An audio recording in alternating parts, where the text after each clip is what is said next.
All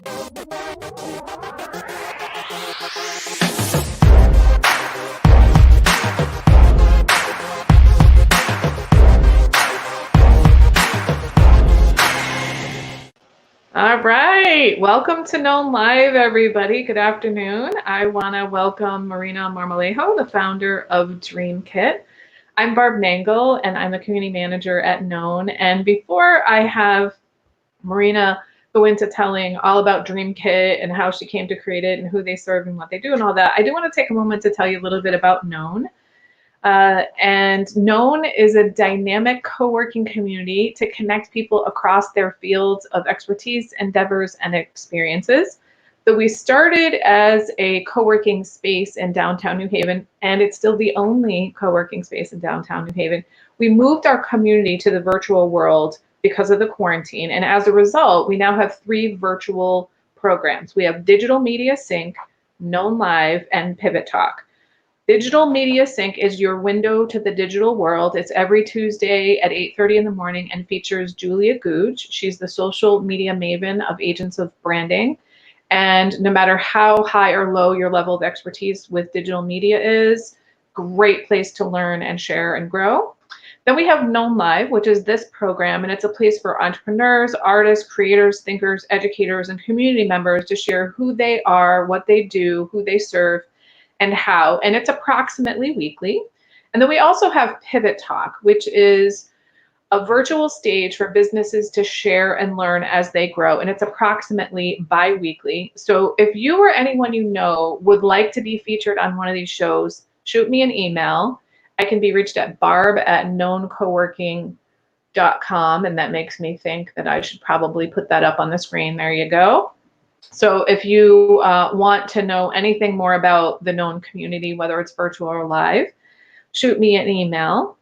Our purpose in both the physical space and the virtual world is to make connections between people. We're here to help you get connected, inspired, and get known.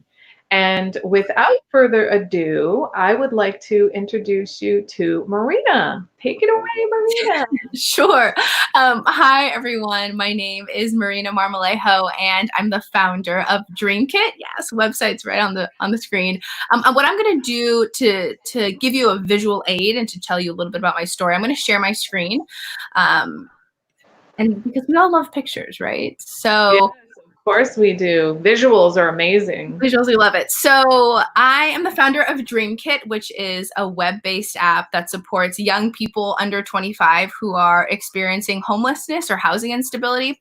So that can mean a lot of things, right? Couch surfing, sleeping in your cars, definitely sleeping at shelters, or street-based living. And what we do is provide them 2 main things. The first is economic relief. So we're actually paying young people every week for their positive behaviors, and I'll get a little bit more into that later. But then the second piece is that we create a digital footprint for them. So it's like a resume. We call them DreamKit profiles that reflect their progress and reflect their transformation and resilience. And we share their profiles with people in the community who can help, right? So homelessness, it's not being solved by 1 or 2 people individually. It honestly takes a whole entire community. So we provide that community with a tangible, objective truth about our young people that shows their progress. So sharing profiles with employers and landlords and mentors in the neighborhood. So that's very generally, but I want to chat before I dig deep into DreamKit about my journey, right? Like I'm obviously living in New Haven and will be for a very long time working on DreamKit, but originally I'm from Los Angeles, and contrary to popular belief, LA is not just sunny beaches and palm trees, but we're actually the epicenter of homelessness in this country. And so at a very young age, I understood homelessness to be the byproduct of a government, and governments plural, that can't take care of its most vulnerable populations. And a lot of the times we as society think like, okay, people are experiencing homelessness for a reason, right? They're either lazy or not trying to get a job or just not equipped and have poor decision-making skills. But that's really, really not the case. And a lot of people who are unstably housed have these incredible stories, whether they're college graduates or, founders of their own companies. It's really not what we actually think it is, right? And homelessness is way more complex than what we were told and socialized. And so understanding that at a young age, I was curious about homelessness, didn't know how to break in, didn't know there are actually jobs in homeless management. But I volunteered a bunch, did the work. These are a couple of pictures. In college, I took classes on homelessness. I did outreach in local drop-in centers. I conducted research. And so you'll see some pictures of me working with youth at a drop-in center in Venice Beach called Safe Place for Youth. Long story short, I did a couple of projects. One was trying to understand how someone's, physical health, musculoskeletal health is affected by homelessness, and that research was actually published, which is very exciting. And then the second piece was that I conducted my thesis, so my master's thesis from Yale. So I just graduated with a master's in public health, and in the summer between my first and second year, I went back to LA to understand what food insecurity looks like among young people experiencing homelessness and how we can use public health to support them. So, but doing a lot of work, I've been working with young people for the past 6 or 7 years now. So it's definitely been a journey, and it's during these conversations where I started to understand, all right, homelessness is daunting, but what is my role and how can I be as creative and free thinking as possible when trying to reimagine what solutions look like for young people experiencing homelessness? And to give you a little bit more background, there's over 3.5 million young people who are unstably housed in the United States. And in Connecticut alone, that looks like over 9,000.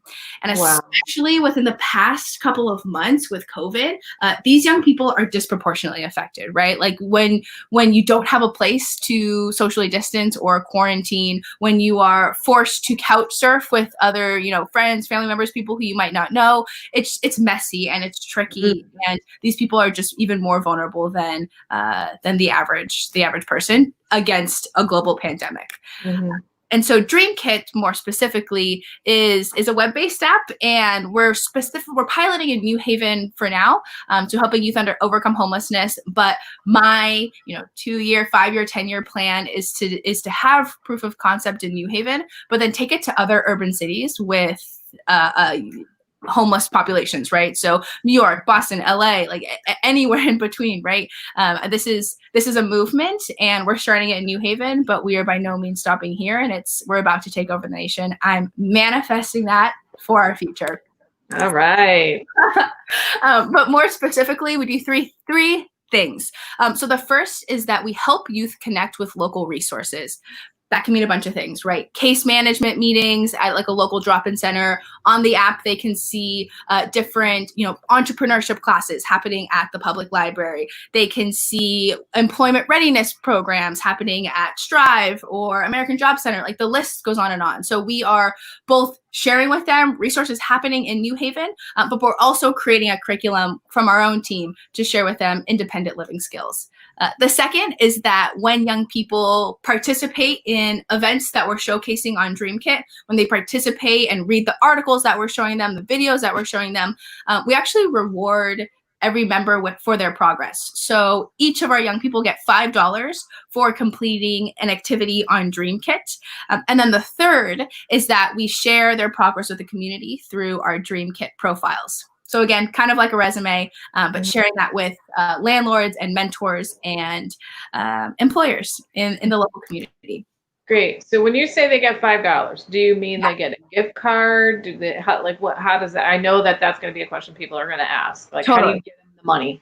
Totally. So right now in our pilot phase, the easiest and most comprehensive avenue that we are transferring money to our young people is through a virtual e-gift card to their email. And right now it's to Walmart. So the whole purpose, and I'm happy that you asked this question, for compensating young people for their progress is there's a couple of reasons. The first is that surviving in homelessness, that's a hustle. And we at DreamKit absolutely think that people should be financially rewarded for the grind, right? For trying to better themselves and going to case management meetings, or looking at our articles and reading an article about financial management or emotional intelligence or how to find a roommate. Like, we have hundreds of activities on DreamKit right now that are introducing young people to these independent living skills. And we think that you should get paid for trying to better yourself, because a lot of what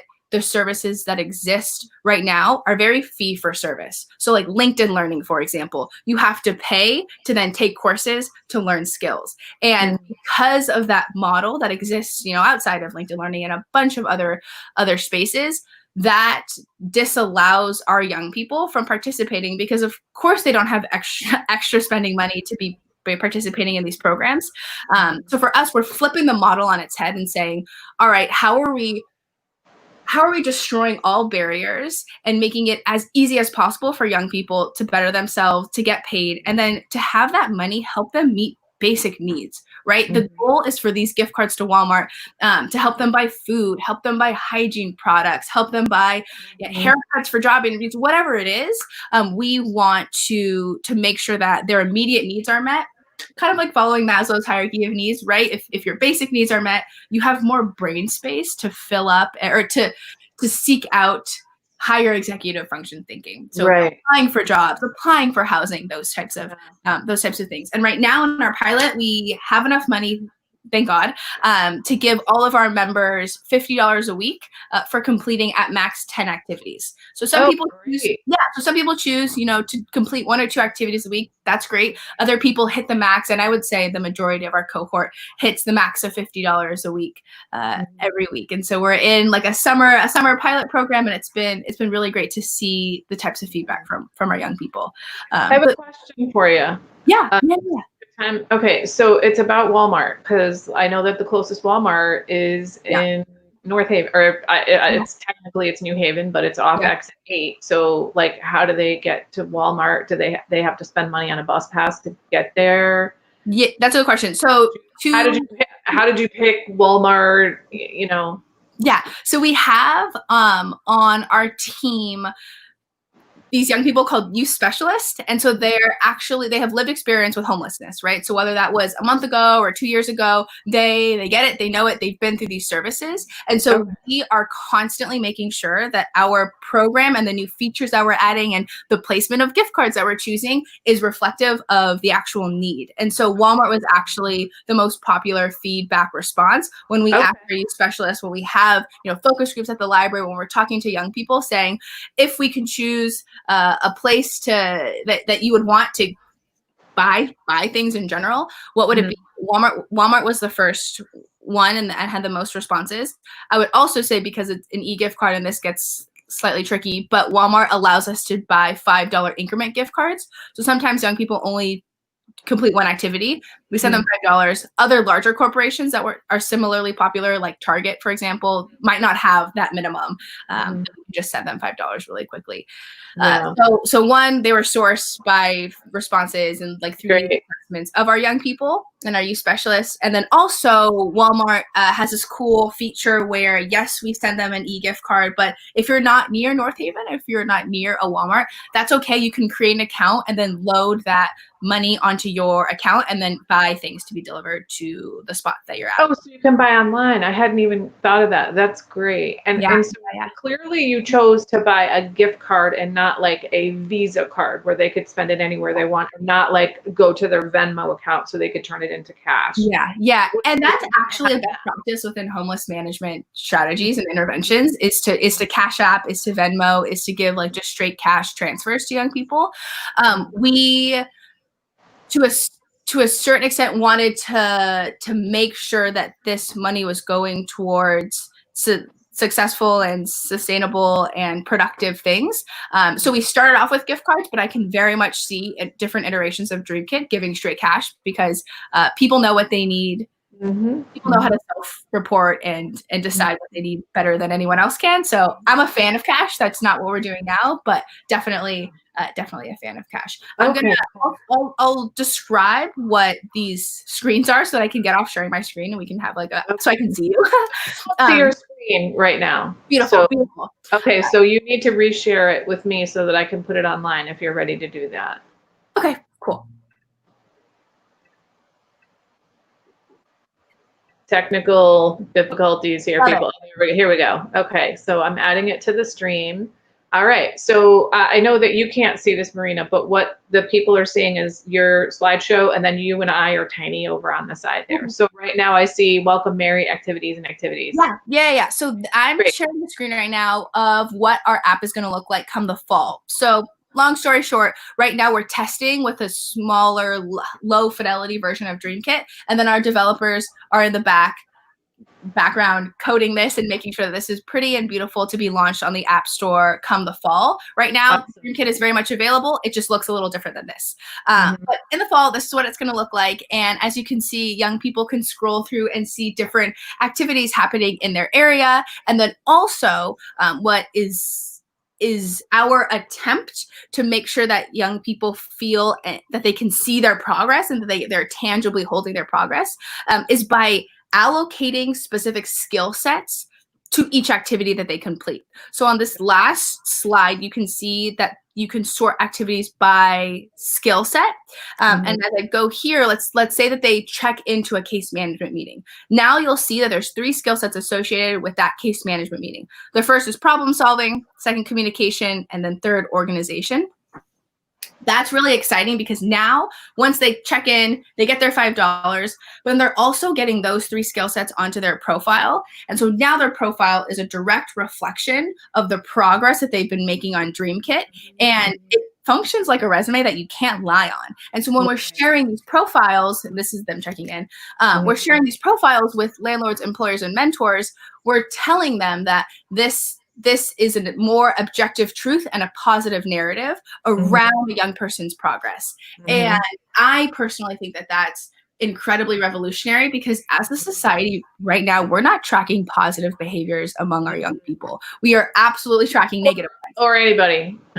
Or anybody, right? Like we can tell you someone's incarceration history. We can tell you their hospitalization history. We can tell you if they've been suspended or gone detention in school-based settings, but we cannot objectively and longitudinally describe someone's progress and someone's hard and soft skills from an objective lens. And so DreamKit is much more than just providing immediate economic relief to young people. That's kind of how we get them in the door and keep them engaged is by they get money on a constant basis, but it's more so creating a positive narrative and reducing the stigma around youth homelessness by not lying or even stretching the truth, but just making sure that every piece of beautiful progress that young people are doing and completing and behaving in is tracked and is the right people and the gatekeepers in society that can help elevate them out of this situation.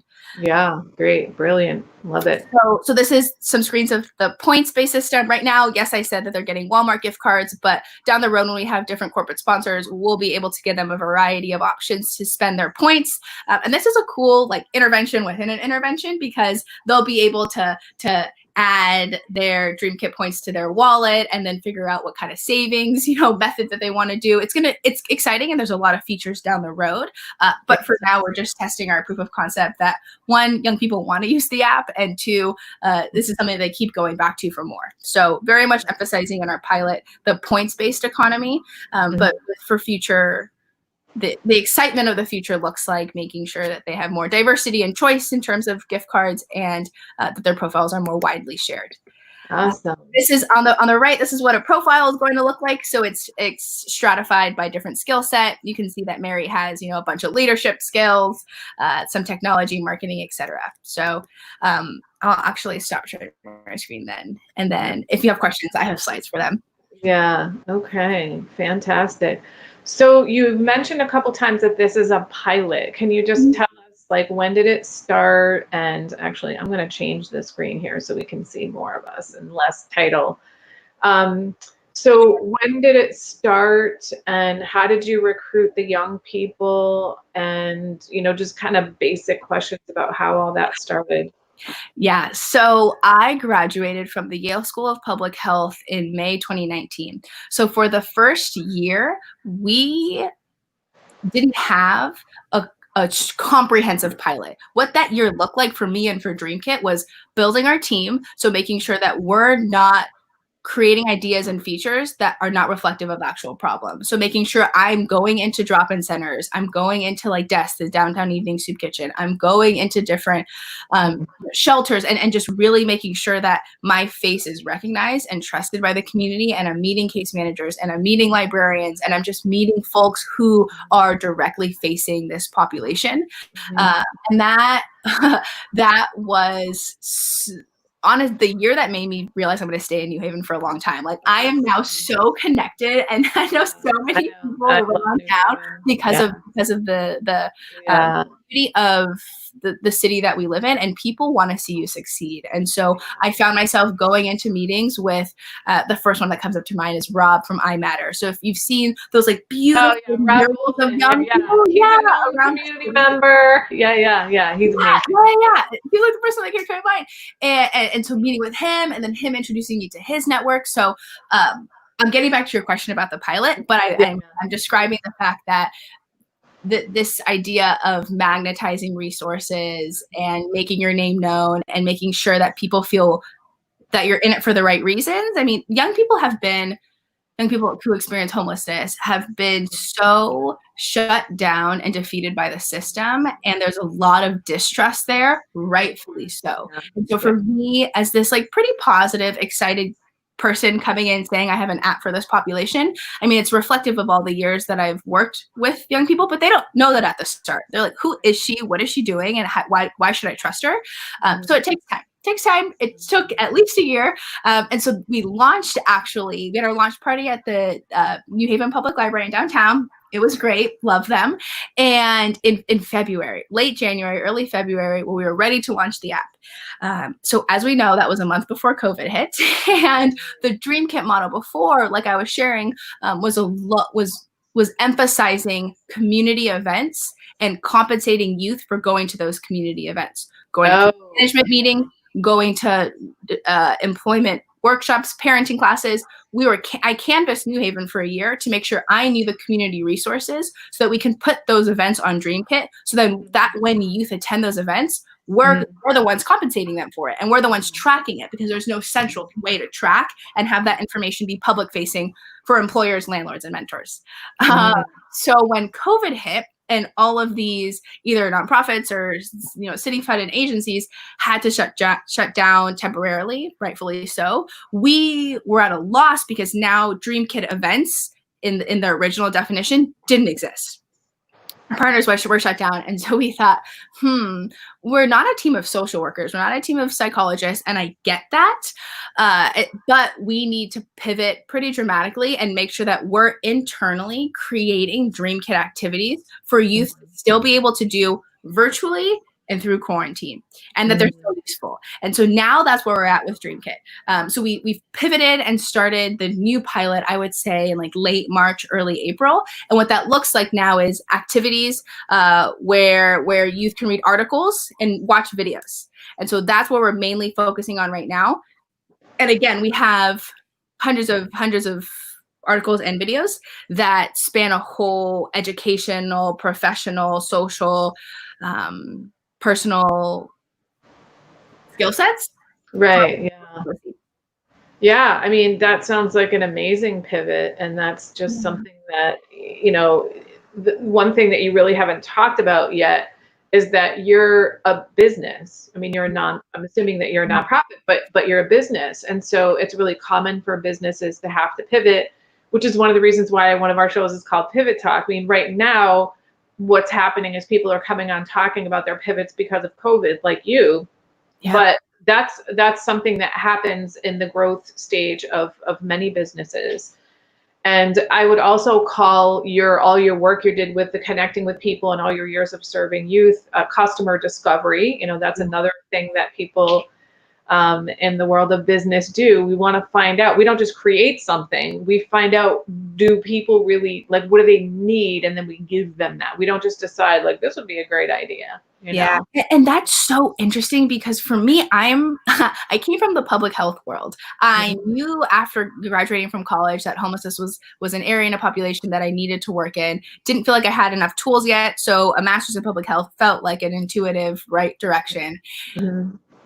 But nobody, at least none of my direct mentors while I was at the School of Public Health for at least the first year and a half, was making these like neural pathways for me to say like what you're learning could be a social impact business. That's not the way we speak in public health. We're very much like intervention focused, project focused, research focused. But at the end of the day, when you do community based research, that's customer discovery. But because Yes. I had to learn that the hard way, and I'm like doing my research online, and I did Collab, which we can talk about. Mhm. Did another accelerator through Sci-City at Yale, and I was like, oh, all these aha moments. And I was like, I've learned this, but I've just never put the business language to it. So therefore, I'm entering into this business space, feeling really intimidated, feeling like Mhm. I don't have an MBA. What am I doing? I'm the founder of a nonprofit. I don't know how to file nonprofit taxes. Like all these things are just going through your head. And it's scary and it's intimidating, but I've had a lot of people handhold me along the way, especially the New Haven community at large, who just continuously believes in me and makes me rest easy at night, because all of those skills and the language that is and the vernacular that's intimidating is learnable.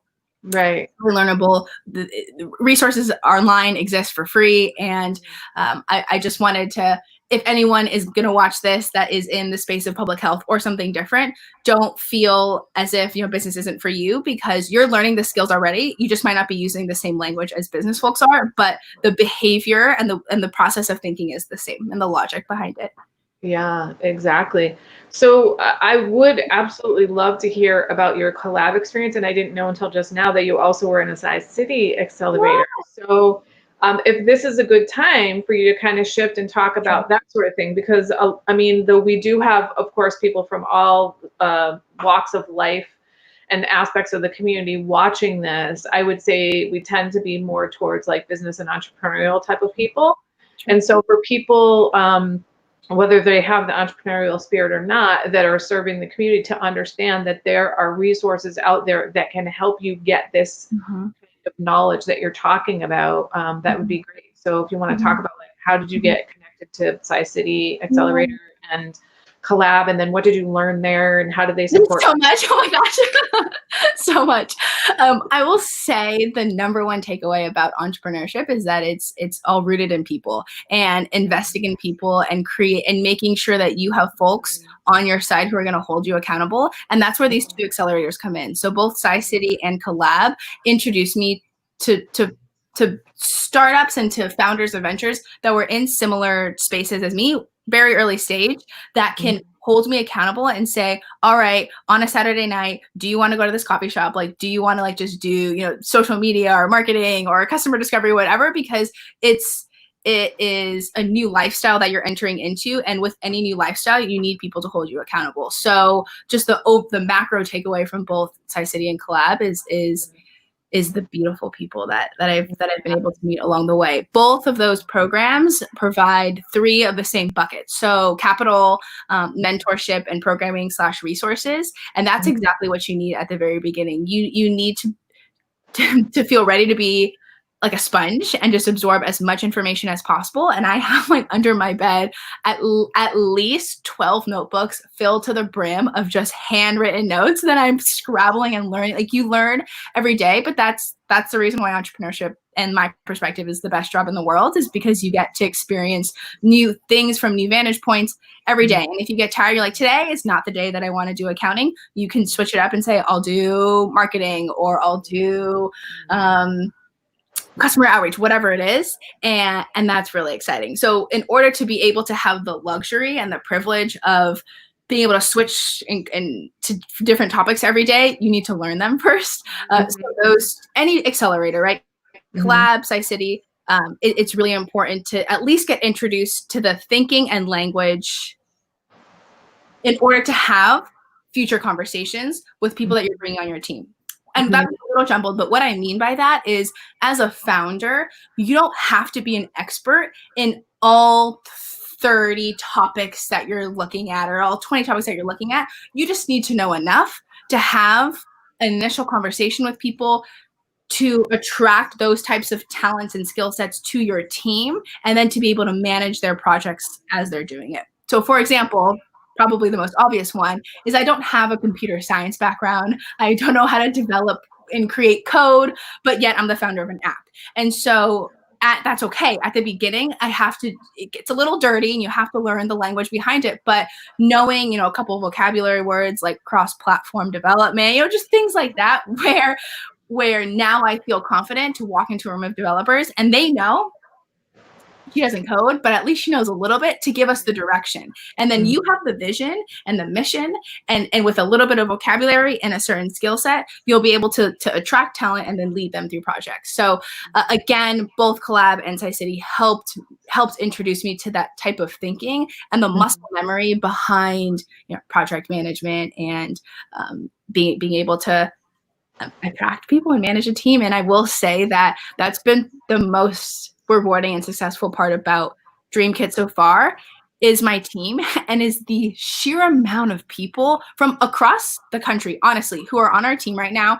And I mean, I'm trying to be sensitive, and there's nothing positive about COVID, but because we're all transitioning into a virtual world, it's allowed our team who works 100% remote to attract talent in other spaces. And I kind of forget, like, they're in California or they're in Massachusetts, because we're all just like existing virtually.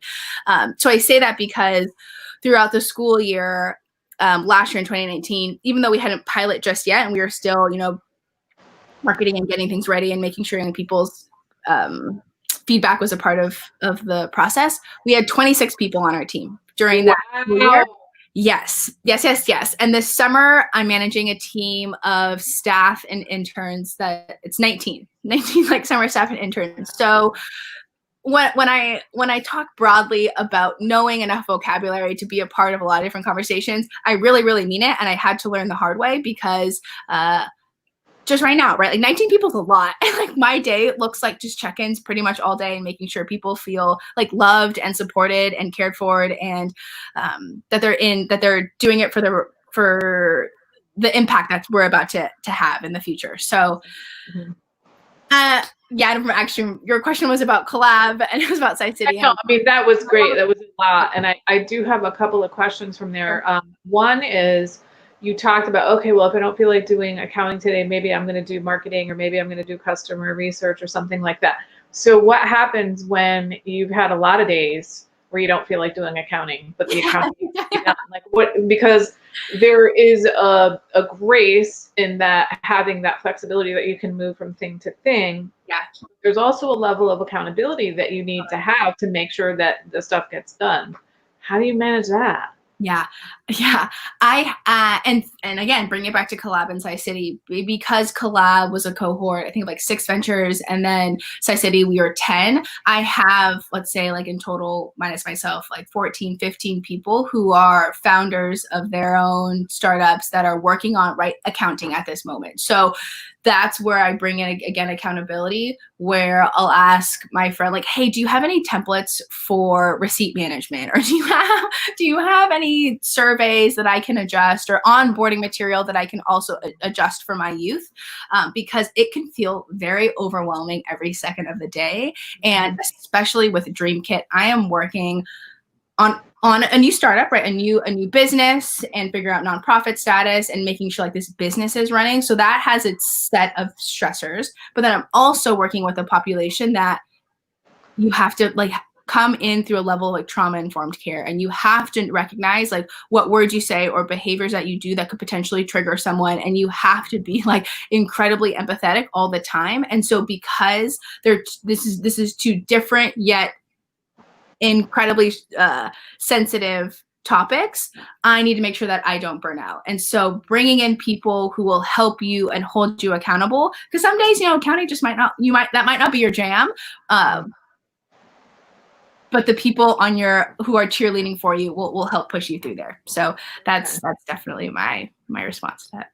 Okay, so you just mentioned trauma-informed care, which I've heard of before. I think I know what it is, but I think that is something that most people probably don't. Can you just say a little tiny bit about what that is? Yeah. It is a framework of thinking by it's a framework of trauma-informed care. It's a framework to approach situations or people so that you can be and bring your most empathetic self. And so you're trying to recognize what upstream factors has this individual or group of people experienced that could potentially trigger or cause some sort of negative experience.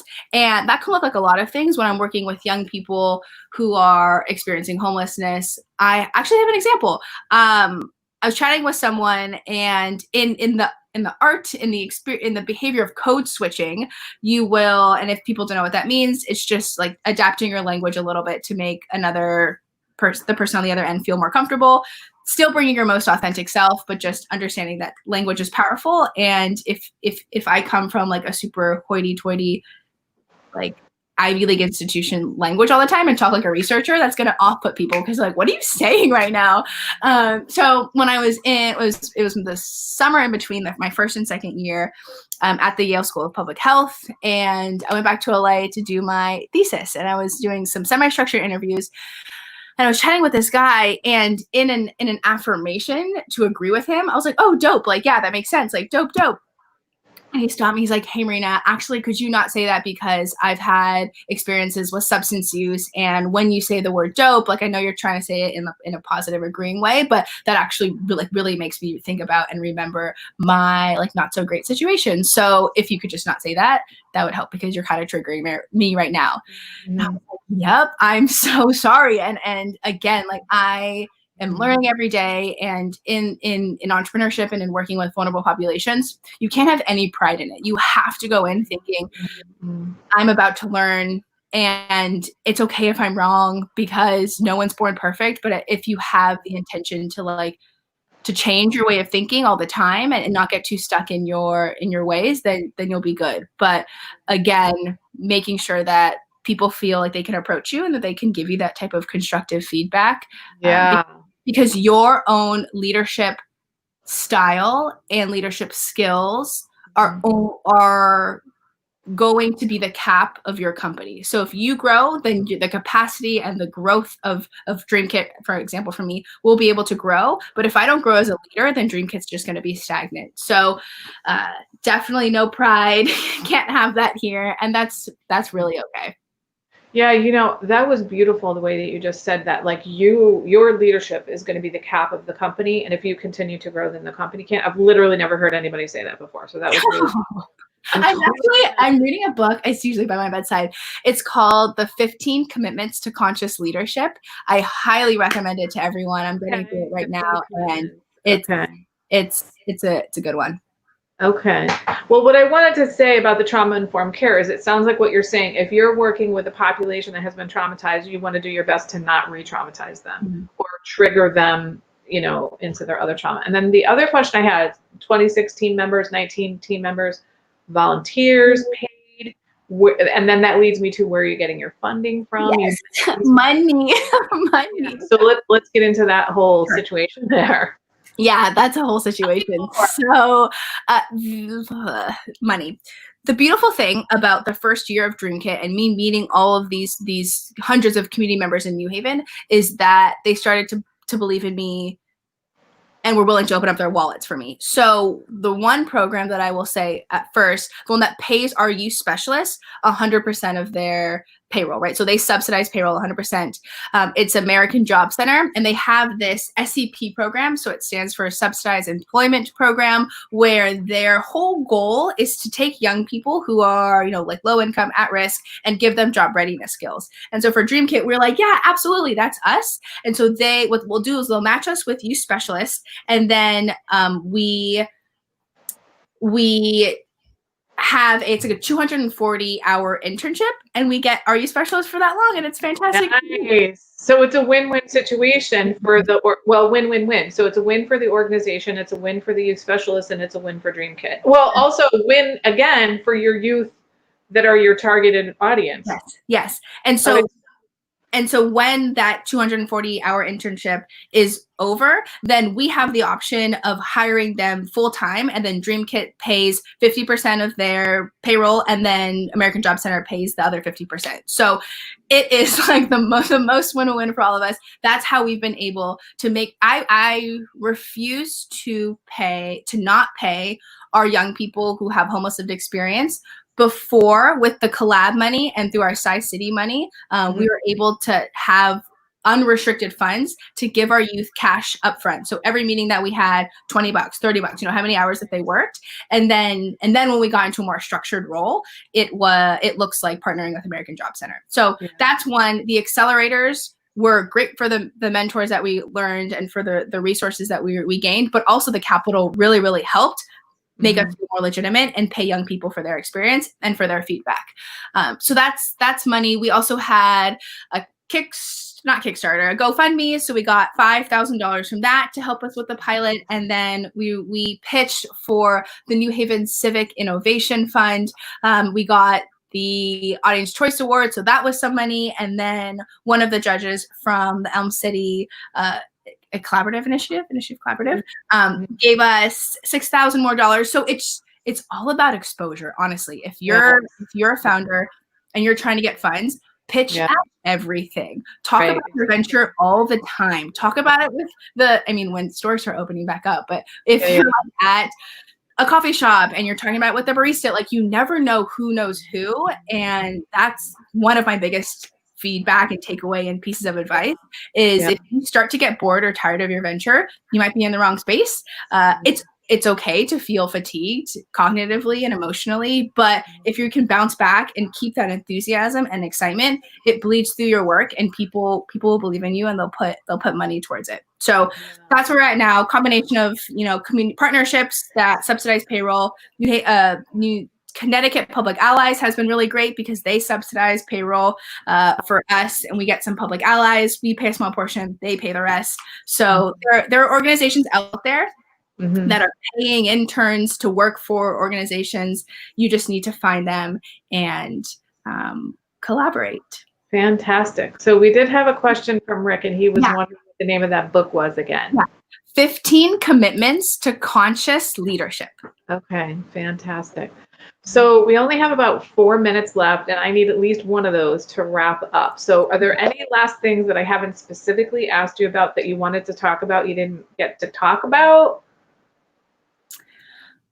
I guess I'll just nail the hammer on the head, if that's the term, by emphasizing that if you are going to create a startup or a project or some sort of business that is working with a population, you absolutely need to have them on your leadership team. It is not enough to have a focus group with them. It is not enough to host some sort of semi-structured interview. They need to feel agency and power and control over the program. And what that means is you giving up some of that power, right? Like, if power is not infinite, it's definite, then you can't hold all of it. You shouldn't even hold more than 51%. Like, other people should feel as in control, and that they have the emotional, intellectual freedom to think and to explore and to brainstorm without you consciously or subconsciously putting them down. So that's definitely the biggest takeaway is to make sure you're empowering people, a part of the community you're working with,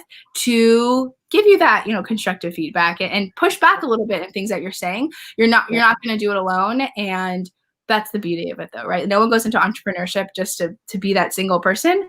You need a team, and you need like love around you, for real. Yeah. Well, I love the way that you said that, and I that seems incredibly wise to me, especially for someone as young as you. And I wonder, did you come up with that based on your experience? Was it something that you were taught? Was it a combination of both things? Yeah, I think I will say the most recent person who had the biggest impact on that type of thinking for me was Debbie Humphrey at the Yale School of Public Health. She is so invested into community-based practice and research, and talks a lot about our colonized thinking, and how, whether that's consumerism and just having a very individualistic mindset has been so founded within American history that we need to consciously be undoing that. And we do so by elevating the voices of those around us.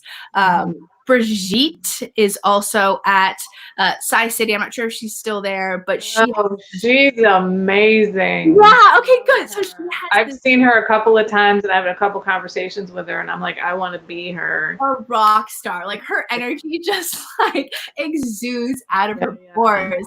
But she has a whole curriculum on lived experience leadership and how we don't necessarily put those concepts together all the time. So I can go on for a long time, but lived experience leadership is huge. If you have lived experience, you should feel like you don't necessarily need the academic institution behind you. Like you said, right? You don't need the MBA. No. Oh my gosh.